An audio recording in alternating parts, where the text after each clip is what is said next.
우리 하나님 말씀 시편 18편 1절로 3절입니다. 나의 힘이신 여호와여, 내가 주를 사랑하나이다. 여호와는 나의 반석이시오, 나의 요새시오, 나를 건지시는 이시오, 나의 하나님이시오. 내가 그 안에 피할 나의 바위시오, 나의 방패시오, 나의 구원의 뿌리시오, 나의 산성이시로다. 내가 찬송받으실 여호와께 아뢰리니 내 원수들에게서 구원을 얻으리로다. 오늘 하나님 말씀의 제목이 뭐죠? 고백해 보셨나요? 자, 누군가에게 이 사랑한다는 말, 좋아한다는 말을 듣는 것은 참 기분 좋은 일이죠. 그런데 또 이게 막 하는 입장에서는 굉장히 쑥스럽잖아요. 우리 변집사님 우태 잘할 때 사랑한다는 말 많이 해주셨어요? 최우태 많이 들었어요? 사랑한다는 말? 안 했을 것 같아서 물어보는 거야. 우리 집사님은 어떠세요? 우리 미선자매님 잘 사랑한다고 하셨어요? 절레절레 흔드는데요. 큰일 났네. 그러면 부모님한테 이 사랑한다는 말을 많이 못 들으면, 글쎄 우리 최우태가 사람들한테 사랑한다는 말을 잘할까요, 안 할까요? 그 사랑하지 않아서가 아니라 어색하겠죠. 많이 듣지 못한 얘기니까. 우리 미선자매는 잘 나오죠. 사랑한다는 말 아주 잘 나오죠. 예. 우리가 한번 사실 저도 사랑한다는 말을 어릴 적에 못했어요. 사춘기 될 때까지도 이 사랑한다는 말을 잘 못했어요. 왜 그러냐면 저는 이제 굉장히 사랑을 많이 받고 자랐는데 직접적으로 사랑한다는 말을 잘하는 부모님은 아니었어요. 그래서 이렇게 막 볼을 비빈다던가 이런 표현을 잘하는 부모님이 아니라서 사랑한다, 내 딸 사랑한다, 이쁘다, 고맙다, 사랑한다 이 얘기를 별로 안 들었어요. 조전도사님 많이 하셨어요? 그렇게 웃고 많이 하셨어요? 믿을 수가 없는데 자 별로 신뢰가 안 가는 것 같아요. 김채연 성도님 많이 하시죠? 따님들한테 많이 해요? 사랑해 해요? 표정을 보니까 안 하는데. 근데 이런 우리 어머니 세대들은 사실은 굉장히 극성스럽게 살아야지 돼서 사랑이 밥 안 굶기고 잘 키우면 그게 사랑이라고 생각했어요. 그래서 딸아 사랑한다, 아들아 사랑한다, 사랑해, 엄마가 사랑해 이렇게 나가면서 이렇게 해주는 게 드물었어요. 쟤네들에게 의식주를 제공하는 게 사랑의 표현이라고 생각했어요. 그러니까 가정을 지키는 게 사랑이라고 생각했어요. 그런데 그렇게 자란 사람들이 사랑한다라는 표현을 한다는 게 그 말을 별로 못 듣고 하는 게 굉장히 어색해요. 부모님이 저를 많이 사랑했지만 제가 직접적으로 그런 이야기 단어를 많이 못 듣고 자라서 사랑한다는 말은 꼭 해야 하나? 이런 분위기 있잖아요. 내가 당신을 사랑하는데 사랑한다는 말을 꼭 해야 하나? 근데 그거 아세요? 우리가요 직접 말을 안 들으면 내 입에서도 나오는 게 그렇게 쉽지 않아요. 사춘기를 지나면서 제가 성인이 되면서 사회생활을 하게 되면서 알게 된 게 뭐냐면 사람과 사람 사이에는 표현이 꼭 필요하다라는 거예요. 필요한 사람과 사람 사이에는 뭐라고요? 사랑이, 표현이 꼭 필요하다라는 거죠. 그런데 그 표현 중에 하나님이 우리가 주신 가장 복된 게 뭐냐면 언어예요. 말이라는 거죠. 그러니까 말로 사랑해. 우리 자매님 하루에 몇 번이나 엄마 사랑한다고 하세요?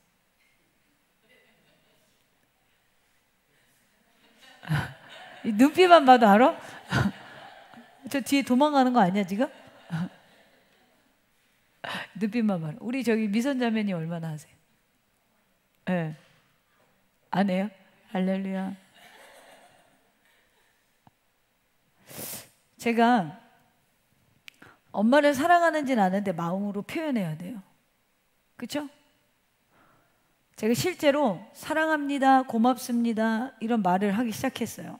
왜 그러냐면 친구들이나 이렇게 우리가 어떤 살아가면서의 관계 속에서 표현을 안 하니까 굉장히 제가 싸가지 없는 사람이 되더라고요. 어느 순간부터 저는 이제 그 청소년기부터 조직적인 체계 속에 있었잖아요. 운동선수였으니까. 근데 여기서 인사를 안 하고 표현을 안 하니까 내가 되게 가정교육이 안 된 사람 취급을 어느 순간에 받는 거예요. 난 분명히 가정교육을 잘 받고 되게 예의 바르다고 생각을 하는데 말을 안 한다고 그렇게 표현을 받으니까 아, 이게 인간관계에서는 꼭 이 언어로 표현하는 게 필요하구나, 이걸 배우게 된 거예요. 그래서 타인과의 관계가 달라지기 시작했어요. 깊어지고 넓어지고 풍성해졌다라는 거죠. 여러분 어떠세요? 가족이나 배우자나 자녀나 소중한 사람에게 사랑한다, 고맙다 이런 표현 하셨나요?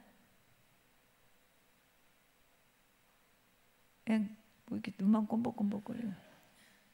엄권사님 할렐루야. 안 했어요? 아, 안 하셨구나.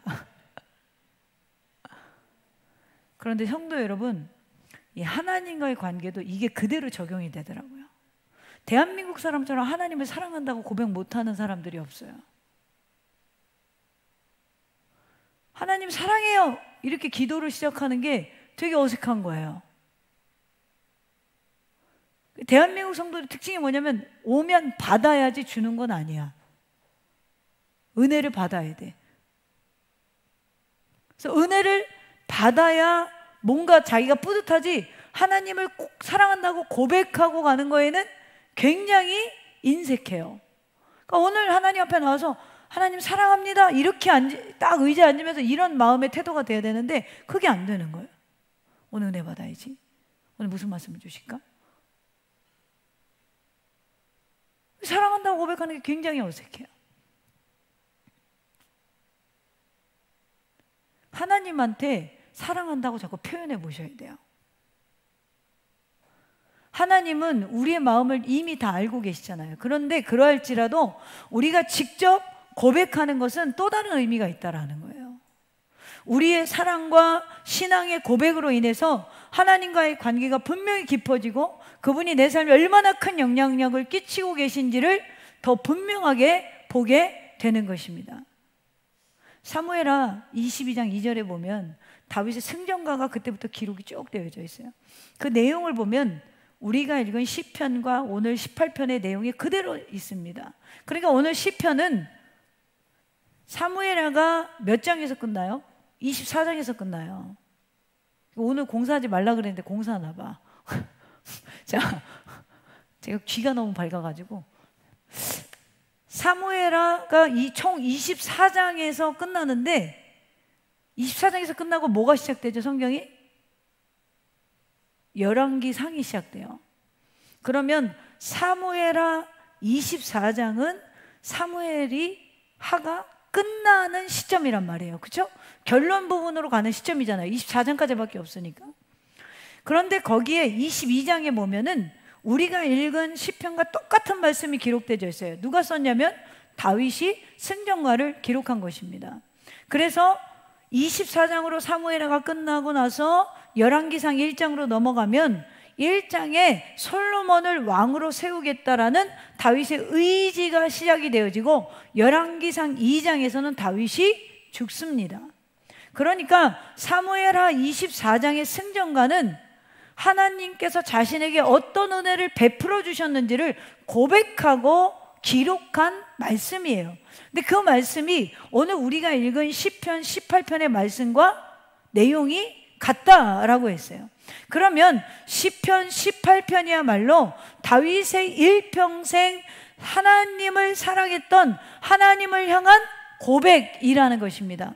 그의 신앙 고백을 한 편의 시로 만든 엑기스라고 볼 수 있는 거예요. 이게 다윗이 하나님을 향한 마음이고 고백이고 자신이 신앙생활을 하면서 겪어왔던 거라는 것입니다. 오늘 시편 18편에 다윗의 고백이 이렇게 시작해요. 나의 힘이 되신 여호와여, 내가 주를 사랑하나이다. 나이가 많아서 힘이 빠지고 자기가 인생을 정리해야 될 때 다윗에게 남은 주변에 하나밖에 없이 붙들 수 있는 게 뭐였냐면 나의 힘이 되었던 하나님이셨어요. 인생에 해가 질 때는 여러분 인생을 정리할 수 있는 여유가 있어야 돼요. 근데 그 여유가 없고 계속 벌려. 내가 생산성이 떨어졌는데도 계속 벌려. 여기서 생산성이라는 내가 에너지가 이제는 없다는 거예요. 그래서 제가 그런 말 하잖아요. 뭐 어떤 분들은 그거 굉장히 싫어하는데 우리가 인생에서 최고의 힘을 쓸 수 있는 나이가 이전에 신학 공부를 해야 돼요. 그래야 최고 힘을 쓸 수 있을 때 뭘 하냐면 목회를 해요. 목양이라는 건 여러분 아이를 하나 기르는 것도 얼마나 힘들어요. 그렇죠? 우리 우태는 말을 너무 잘 들어서 안 힘드셨죠? 고개를 그렇게 심하게 180도로 흔들면 하나를 키우는데도 되게 에너지가 든단 말이에요. 근데 이게 목양을 하는 거는 수십 명, 수백 명, 뭐 더 어떤 분들은 수천 명을 양육하는 거잖아요.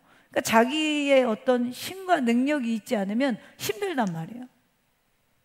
근데 해가 졌는데 공부를 해서 이렇게 소일거리를 하는 건 좋은데 해가 지는데 다시 내가 해가 떠오를 거라는 기대를 하는 거는 현실적이에요? 비현실적이에요? 네? 나는 100% 티가 나오는 사람이라서 그렇게 생각을 하나 봐. 어쩔 수가 없어. F 감성은 상처받을 수도 있어. 근데 저는 항상 현실적으로 계산적으로 평균적으로 항상 내는 걸 좋아한단 말이에요. 그거는 쉽지 않아요. 그죠? 네. 누구처럼 회춘하기 전에는 쉽지 않아요. 근데 우리가 해가 질 때는 뭘 붙들어야 되는지 다윗이 철저하게 지금 본문에서 보여주는 거예요. 나의 힘이 되신 여호와요. 주변에 나를 다 떠나도 내게 남아있는 사람은 누구예요 지금? 사랑하는 하나님. 사랑하는 하나님 한 분이에요. 저는 여러분이 인생에 노을이 질 때 나의 힘이 되신 여호와요. 내 인생을 봤더니 내가 누려왔던 모든 것이 당연한 게 아니라 하나님의 은혜였다는. 그래서 나를 정말 진하게 지금 이 순간에도 사랑하는 대상이 하나님 한 분으로, 그 하나님 한 분으로 행복한 인생이 되기를 주님의 이름으로 축원합니다. 오늘 설교 제목처럼 저는 여러분께 묻고 싶어요. 이렇게 인생의 끝까지 나와 동반할 수 있는 그 하나님께 이런 고백을 해보셨나요? 첫째, 하나님을 사랑한다고 고백해 보셨나요? 목사님 무슨 말씀이세요? 남자친구도 일주일에 한 번 사랑한다고 할까 말까인데. 내가 보니까 결혼해서 보니까요, 남편은요 여자의 사랑을 먹고 살더라고요. 사랑을 먹고 살아요. 그렇죠? 할렐루야. 네. 저기 못 먹어서 저렇게 표정이 저러는 거야. 청년들 잘 들으세요. 남편은요 사랑 먹고 살아요. 다른 게 아니에요. 여자의 사랑 먹고 살아요. 삼시세끼를 해주면 고마운 줄을 몰라, 남자들은. 근데 우리 집은 삼시세끼 안 해주고 주 2회 밥 해주거든요.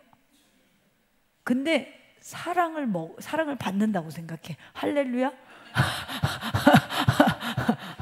사랑을 엄청나게 받는다고 생각해. 고마워 이래요. 할렐루야. 그렇게 만들어야 돼.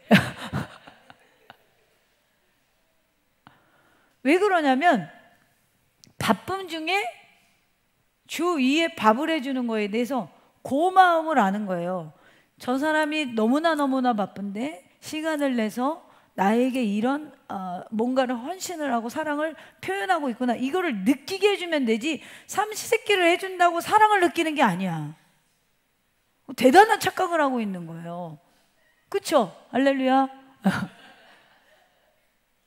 사랑을 많이 받으셔서 얼굴이 이렇게 뽀얗시잖아. 할렐루야. 오늘 우리 채선이 얼굴 봤어요? 얼굴이 뽀얗잖아요. 밤새고 왔는데도 뽀얗잖아. 내가 어제 비빔면을 해줬거든. 좋아하는 골뱅이 넣고. 할렐루야. 근데 사랑을 먹고 살고요. 그럼 이 아내는 뭘 먹고 살 것 같아요? 응? 밥? 저런. 저 가정은 신방을 꼭 가야겠네. 아내는 인정을 받고 살아. 아, 너 예쁘다. 아름답다. 이걸로 그냥 끝나. 돈 많이 벌어다 줘서 행복한 게 아니에요, 여자들은. 예. 막 그 느낌 있잖아요. 아, 이 사람이 나를 정말 변함없이 사랑하고 있구나. 인정해 주는 거. 그걸 먹고 살아요. 아, 왜 이렇게 예뻐? 왜 이렇게 멋있어? 제가 지금 이 고백 얘기하냐고 그런 거예요. 여기 중년 남자들이요. 오늘부터 가서 사랑을 표현하세요. 우리 김성도님, 김기현 성도님 아내분 보니까 너무 미인이시던데 매일 얘기하시죠? 딸이 증인이에요? 자, 오늘 좀 워밍업을 풀어야 돼. 지금 센 거 얘기할 거거든. 자, 사랑의 유머. 이거보다 아내한테 이렇게 하는 게 더 좋아요. 와, 오늘 당신 진짜 옷빨 끝내주게 잘 어울린다. 당신 이렇게 나이 먹어도 볼륨감이 살아있어. 자, 이거 인정 딱 해주면 끝나는 거야.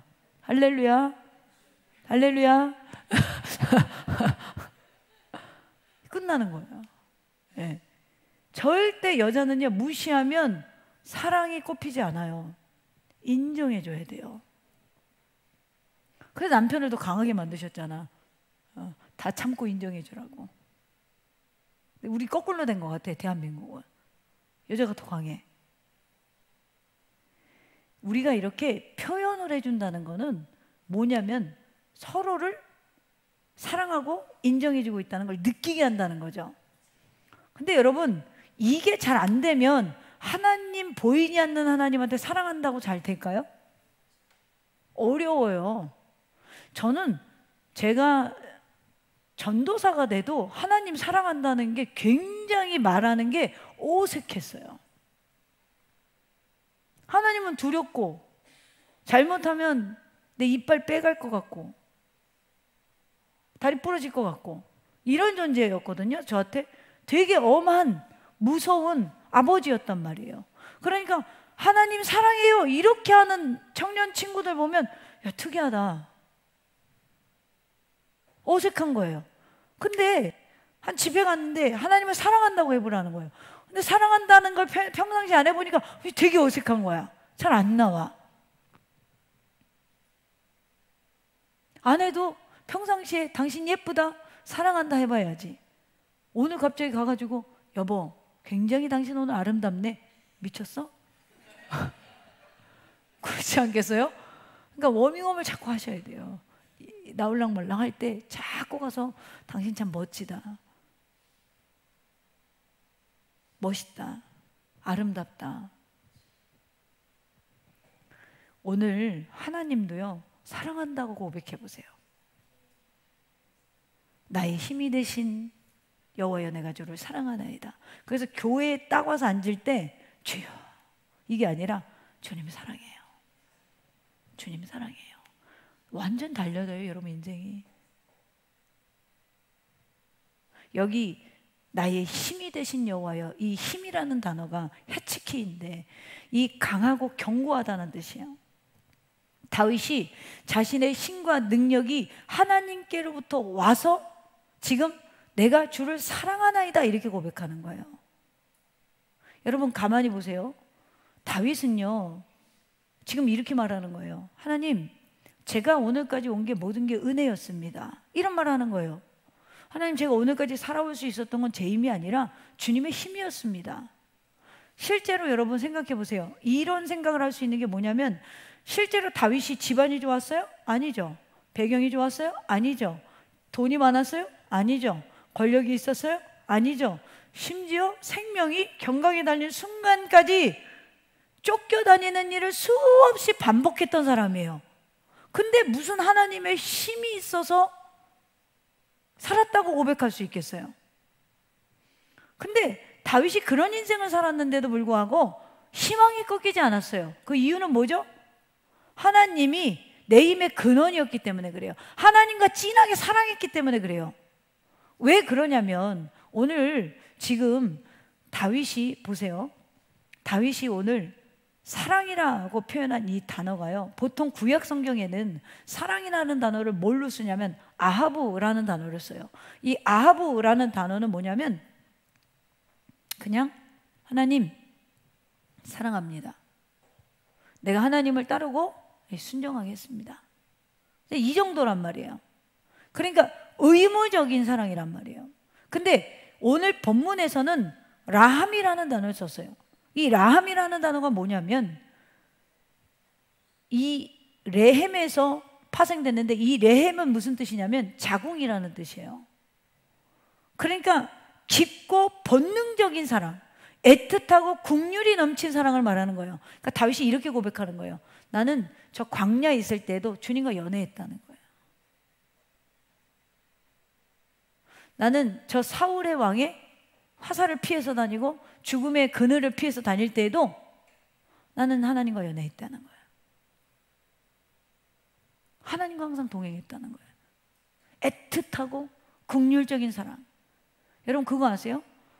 부부가 하나가 되려면 하나는 희생을 해야 돼요. 누가 희생하죠? 결혼 안 해봐서 모르겠어요. 준비해야 돼, 준비. 더 사랑하는 사람이 희생하는 거예요. 더 사랑하는 사람이 희생하는 거예요. 부부는 인간과 인간관계는 마찬가지예요. 우정도 마찬가지예요. 더 친구를 좋아하는 사람이 항상 약자야. 삐지면 달래주러 가고, 친구들 왜 친해지면 삐지잖아요. 삐지면 달래주러 가고 양보하고, 그래 난 오늘 돈가스 먹고 싶은데 저 친구가 짜장면 먹고 싶다면 짜장면 먹으러 가. 이게 누가 하냐면 마음이 더 큰 사람이 양보하는 거예요. 인간관계는 마음이 더 큰 사람이 양보하는 거예요. 그러니까 하나님 구약 성경에서 하나님이 인간을 사랑했을 때 라함이라는 표현을 쓴단 말이에요. 애틋하고 긍휼이 담긴 사랑. 근데 지금 굉장히 독특한 표현하는 거예요. 내가 주님을 애틋하고 긍휼적이게 사랑합니다. 지금 다윗이 하나님을 의지적인 사랑을 넘어서 내가 하나님을 너무 사랑해서 하나님께 희생하고 싶어요. 하나님께 헌신하고 싶어요. 하나님한테 내 모든 걸 드리고 싶어요. 지금 이런 고백을 하고 있다라는 거예요. 제가 주님을 사랑합니다. 아하브, 하나님 제가 순종하고 의지를 드리고 하나님 사랑하겠습니다. 여기서 그치지 않고 라함, 하나님을 향한 우리 깊은 감정적이고 애틋한 사랑, 언제나 내가 더 사랑해서 연애하는 기분으로 하나님께 헌신하고 드리고 싶은 사람.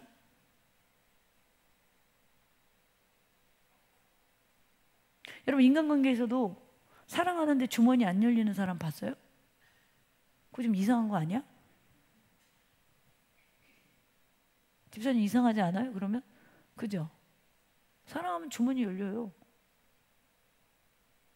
왜냐하면 더 마음이 큰 사람이 항상 희생하게 돼 있어요. 양보하게 돼 있고.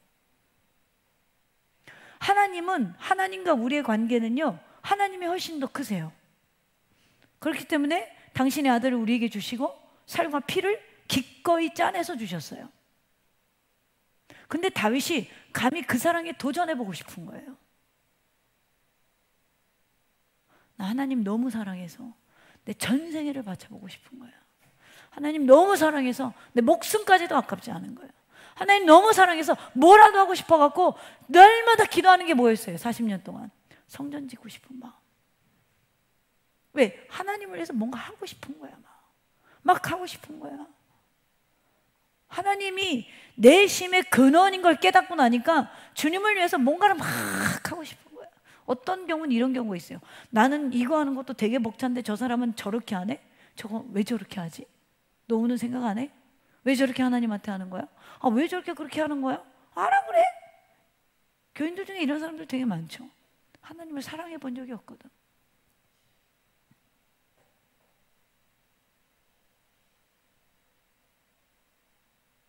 하나님 사랑하면요, 하나님 앞에 아까운 게 없어요. 저는 너 시간 아낄래, 돈 아낄래 하면 저는 시간 아낄래요, 이런 사람이거든요. 저는 진짜 그래요. 전 돈보다 시간 아끼는 걸 선택하는 사람이에요. 근데 하나님한테 모든 시간을 들여도 아깝지 않아요. 왜요? 하나님을 사랑한다고 자꾸 고백해 보는 거예요. 그 청년 시절에, 전도사 시절에 어느 집회 가서 사랑한다고 고백해 보세요. 이게 나한테 굉장히 새로운 도전이 된 거예요. 그래? 앉을 때마다 주님 사랑합니다. 안 사랑할 때도 많았어, 사실은. 나를 더 사랑하니까. 근데 앉을 때마다 하나님 사랑합니다. 하나님 사랑해요. 오늘도 교회 나와서 사무실 들어서 의자 앉으면서 주님, 이 못난 나를 사랑합니다. 하나님이 나 이 못난 나를 사랑한 게 너무 고마워서 사랑합니다. 우리가 누리는 모든 것들이 당연하다고 생각할 때가 많아요. 근데 우리 얼마나 여러분 죄인입니까? 얼마나 부족한 사람들입니까? 얼마나 표현 못하는 사람입니까? 근데 하나님이 우리를 지금도 보호하시고 공급하시고 너무나 우리를 사랑하셔서 희생하시는 그 사랑을 지금 이 순간에도 우리는 받고 있다라는 거죠. 근데 그걸 깨닫고 나니까 다윗이 하나님, 나 전물 들여도 아깝지 않아요. 나 그렇게 하나님 사랑하고 싶어요. 이게 일평생 다윗이 인생을 저무는, 인생을 정리하는 순간에도 이 마음이 식어지지 않았다라는 거죠. 여러분, 이것은요 그냥 단순히 주님 좋아요 이게 아니에요. 내가 깊은 곳에서부터 정말 끓는 감정이 오르는 거예요. 성도 여러분, 우리 신앙생활에서 가장 중요한 출발점이 뭐냐면 바로 이 사랑에서부터 시작해야 돼요. 하나님의 사랑을 받아본 적이 없고 하나님을 사랑해 본 적이 없는 사람은 그냥 항상 그 자리에 서 있어요. 예전 찬양은 408장이었는데 왜 너 인생은 언제나 거기서 창파에 배 띄어 나가보라는 찬양이 가사 있잖아요. 지금 찬양은 300 몇 장이었던 것 같은데, 우리는 그 찰싹거림만 봐도 나아가지 못하는 거예요. 왜? 하나님을 사랑해 본 적이 없거든. 그리고 내가 얼마나 많은 은택을 입고 사는지를 몰라요.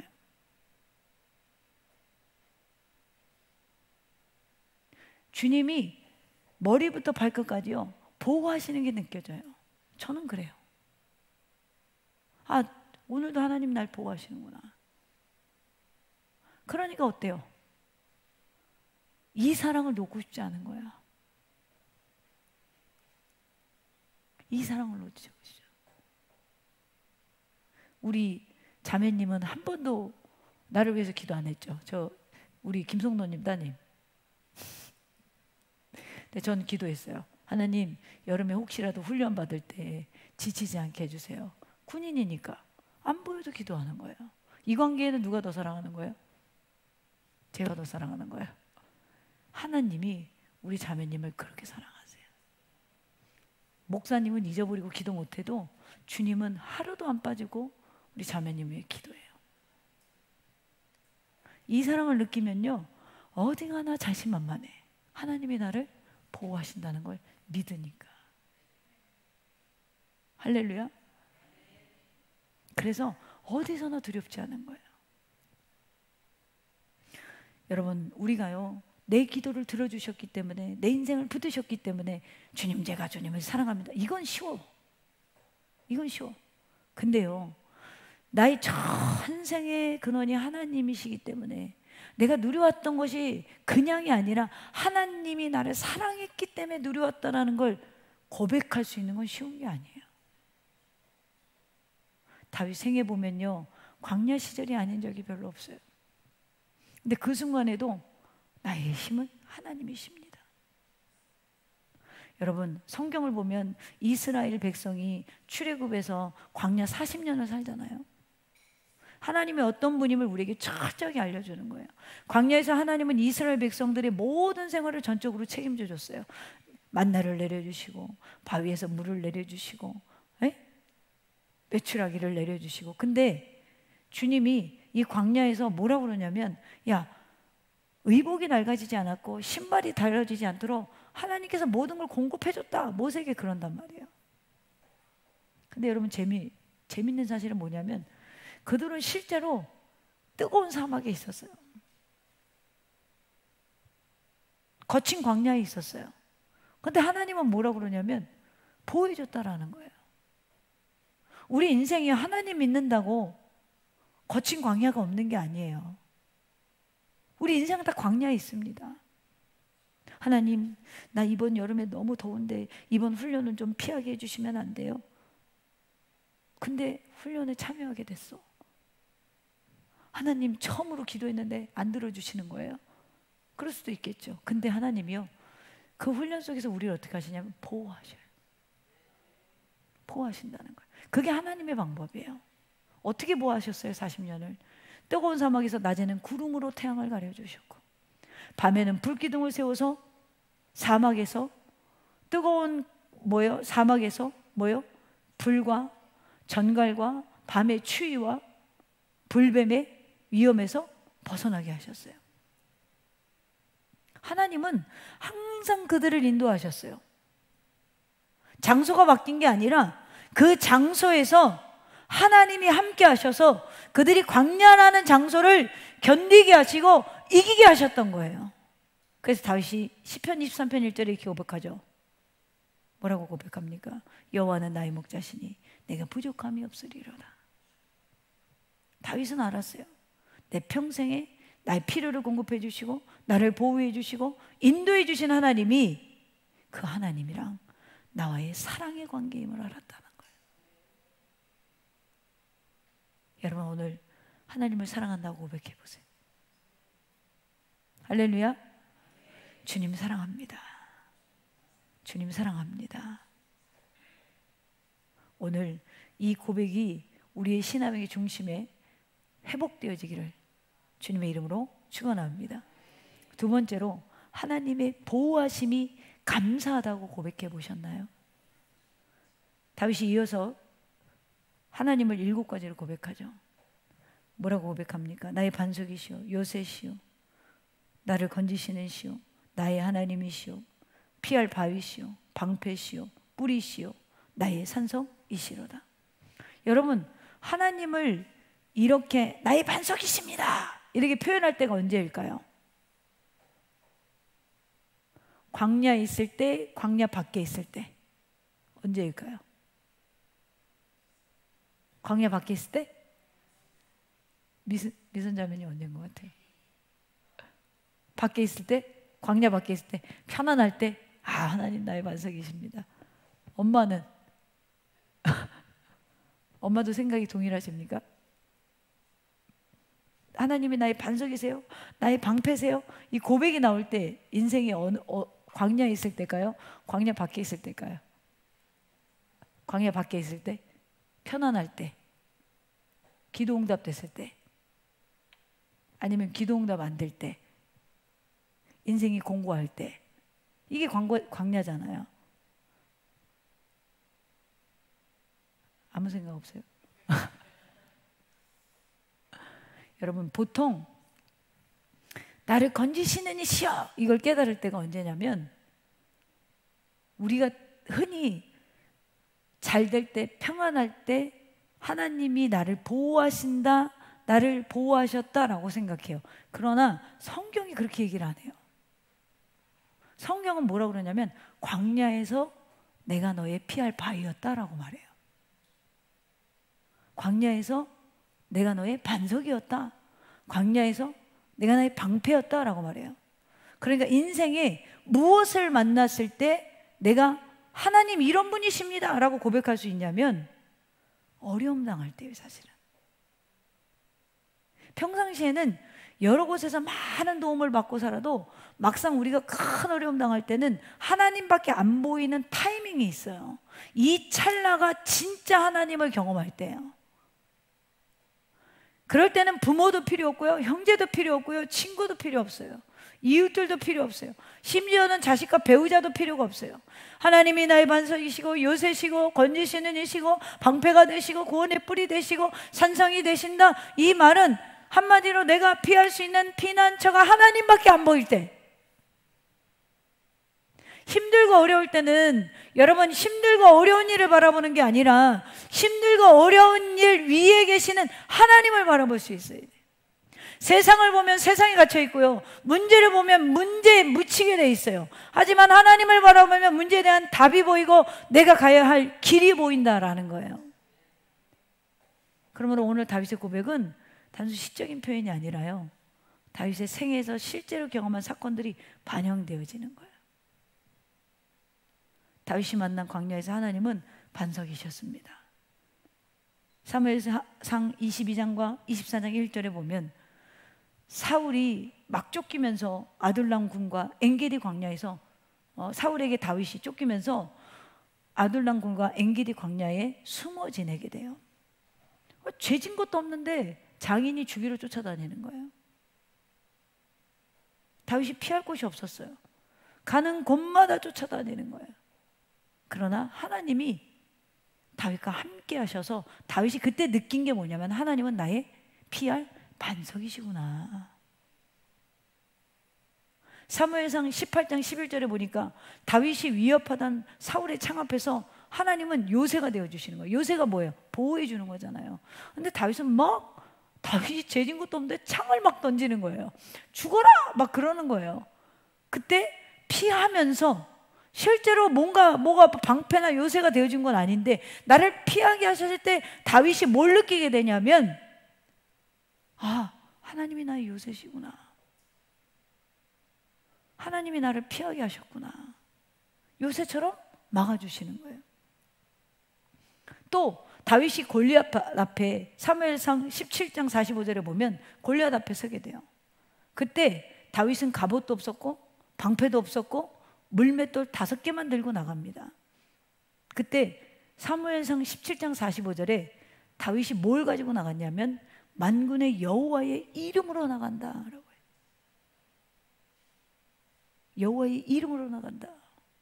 제가 일부에도 물어봤는데 하나님이 전능하신 분이잖아요. 우리 교회 오래 나오신 분들은 정답을 알 수도 있어요. 자, 이제 새로 나오신 분들에게만 질문을 하겠습니다. 주일날 예배 드리면 됐지 뭘 저렇게 물어봐. 그럴 수도 있겠지만 잊어버리지 말라고. 자, 하나님이 못하는 게 2가지 있어요. 이렇게 얘기하니까 아니 하나님이 전능하신 분인데 못하는 게 있으면 어떡해요. 그렇죠? 심각한 문제잖아요. 하나님이 못하는 게 2가지가 있어. 뭘까요? 첫째, 우리는 잘하는데 하나님은 못해. 거짓말을 못하죠. 우리는 거짓말 잘하잖아요. 하나님은 죄가 없으신 분이라 거짓말을 못해. 실언치 않으시고 변개치 않으시는 분이에요. 우리에게 약속하신 걸 반드시 어떻게 해서라도 지키시는 분이에요.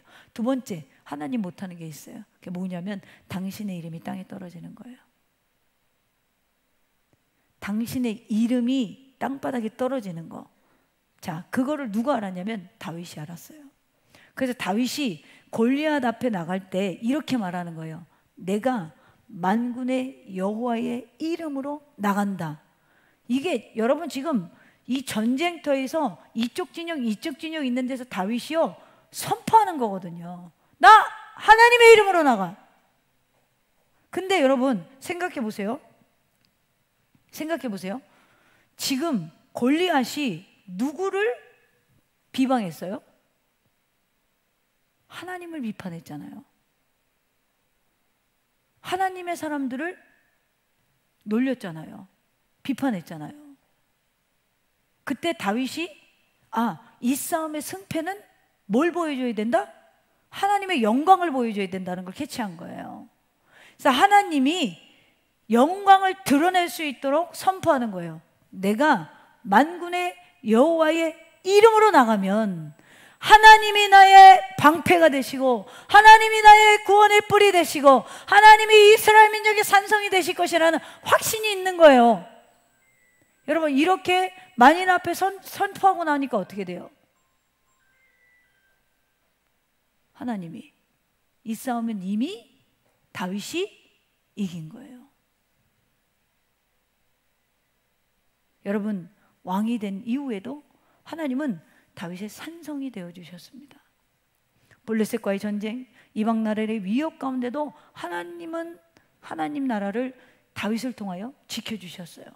다윗이 범죄했을 때가 언제인 줄 아세요? 자기 자리를 지키지 않았을 때예요. 다윗의 자기 자리는 어디예요? 전쟁터죠. 왜죠? 다윗을 영토를 확장하는 왕으로 부르셨잖아요. 그러니까 다윗은 하나님이 성전을 짓지 말라는 이유가 뭐냐면 거기 해답이 있어요. 너 손에 피가 많이 묻어 있다라고 하거든요. 하나님이 이스라엘 민족을 발전시키고 확장시키는 왕으로 부른 사람이 누구냐면 다윗이에요. 원래는 사울이 이것을 해야 되는데 하지 못했잖아요. 그래서 주님이 외모를 버리시고 중심을 보시고 뽑은 왕이 누구냐면 다윗이에요. 그 다윗이 전쟁터에 있지 않고 왕궁에 있을 때 힘이 남아도니까 누가 보여요? 부하의 직원인 아내인 밧세바가 보이기 시작하는 거예요. 그때 범죄하게 되는 거예요. 다윗이 원래는 전쟁터에 있어야 했는데 자기 자리를 지키지 않았을 때 범죄하고 말아요. 오늘날 많은 교인들이 본질적인 걸 놓치고 살아가요. 뭘 놓치고 살아가냐면 하나님이 나를 어디에 두고 지금 나를 보호하시고 공급하시는지를 모르고 여기서 밖으로 나가려고 그래요. 광야에서 만족을 느끼지 못하고 자꾸 밖으로 나가려고 한다는 거예요. 근데 주님은 지금 이 자리에서 저를 보호하시고 공급하시고 우리를 위하여 희생하셨다라는 거죠. 다윗이 나이가 먹으면서 이걸 알게 되었어요. 할렐루야. 그래서 3절에 이렇게 고백하는 거예요. 내가 찬송받으실 여호와께 아뢰리니 내 원수들의 손에서 구원을 얻으리로다. 여러분, 여기 아뢰리니 이 말은요 히브리어의 카라라는 말입니다. 이 말은 그냥 말한다는 게 아니라 절박하게 하나님을 찾았다는 거예요. 다윗이 수많은 위기 속에서 하나님께 부르짖었고 하나님이 그때마다 응답하셔서 우리는 감사의 고백을 할 수 있어야 된다라는 것입니다. 여러분, 지금 이 순간에도 하나님께서 우리를 부르시고 우리를 이끄시고 우리를 보호하십니다. 그래서 우리가 누리는 모든 것들이 하나님의 은혜 가운데 있다라는 거예요. 저는 성질이 급해서 우회전할 때 파란불을 잘 못 봐요. 지금 파란불 보고 섰다가 가야 되잖아요. 근데 자꾸 그냥 가요. 근데 어쩔 때는 영종은 좀 사람이 별로 없어서 운전할 때 그냥 가도 괜찮은데 서울이나 뭐 이렇게 경기도 가면 우회전할 때 반드시 차들이 섰다 가요. 사람들이 많이 지나가니까 위험하잖아요. 어쩔 때는 그냥 지나갈 때가 있어요. 그때 아차 싶어요. 바로 나오는 게 감사해요. 몇 초의 찰나만 내가 사람이 지나갈 때 나도 모르게 운전 습관이 그냥 우회전을 틀어서 사람과 부딪히게 되면 어떻게 돼요? 근데 그 몇 초도 틀어주시는 분이 누구라고 믿냐면 저는 하나님이라고 믿는 거예요. 그 다음에 어떻게 돼요? 아, 내가 운전할 때 조심해야겠다. 하나님이 이번에는 나를 도와주셨지만 이 다음에는 그러지 않으실 수 있으니까 내가 도와달라. 우리가 잘못하면서 계속 도와달라 그러면 안 되잖아요. 내가 지킬 걸 지키면서 도와달라고 해야 되잖아요. 근데 우리 가끔 이런 사람들이 있어. 계속 잘못하면서 도와달래. 잘못한 건 여러분 고치셔야 되는 거예요. 그래서 우회전하는 게 많이 고쳐졌어요.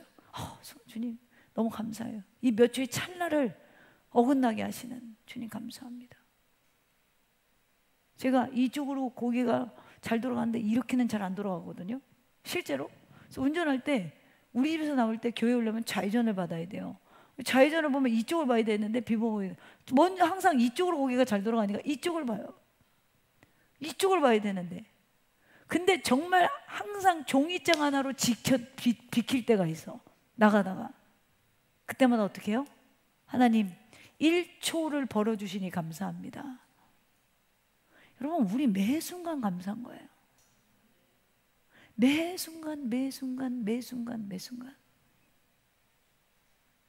순간 하나님께 아뢰면 하나님께서 어떻게 하신다? 원수들에게서 구원을 얻게 하신다라는 거예요. 다윗은 수많은 위기 속에서 부르짖었고 그때마다 하나님은 응답하셨어요. 내가 하나님께 부르짖으면 하나님 반드시 구원을 얻게 하신다. 이와 비슷한 고백을 누가 했습니까? 야곱이 합니다. 창세기 35장 3절에 보니까 우리가 일어나 베델로 올라가자. 내가 환난 날에 내게 응답하시며 내가 가는 길에 나와 함께 하신 하나님께 내가 거기서 제단을 쌓으려 하노라. 환난 날에 내게 응답하시며 내가 가는 길에서 나와 함께 하신 하나님께 오늘도 여러분 예배하러 오신 거예요. 앉으면서 사랑합니다. 나가면서 감사합니다. 이 고백을 시작해 보세요. 할렐루야. 여러분, 때로는 직장의 압박이 다윗의 엔게디 광야 같을 때가 있고, 사람들과의 갈등이 사울의 창처럼 우리에게 날아올 때가 있고, 앞에 보이지 않는 위기가 골리앗처럼 우리를 두렵게 할 때도 있습니다. 그러나 그 순간마다 하나님은 여전히 우리의 반석 되시고 우리의 요새가 되시고 방패가 되시고 산성이 되어 주셨습니다. 우리는 얼마나 감사의 고백을 드리고 있나요? 이제부터라도 하나님 사랑합니다. 하나님 1초를 벌어주셔서 감사합니다. 이 1초의 찰나에 나를 보호해 주셔서 감사합니다. 이 고백이 저와 여러분의 삶 가운데 있기를 간절히 소망합니다. 여러분, 다윗의 개인적인 경험에 머무르지 말고 오늘 우리 18장, 이 시편 18편의 내용이 오늘 우리의 신앙 고백 되어지기를 주님의 이름으로 축원합니다.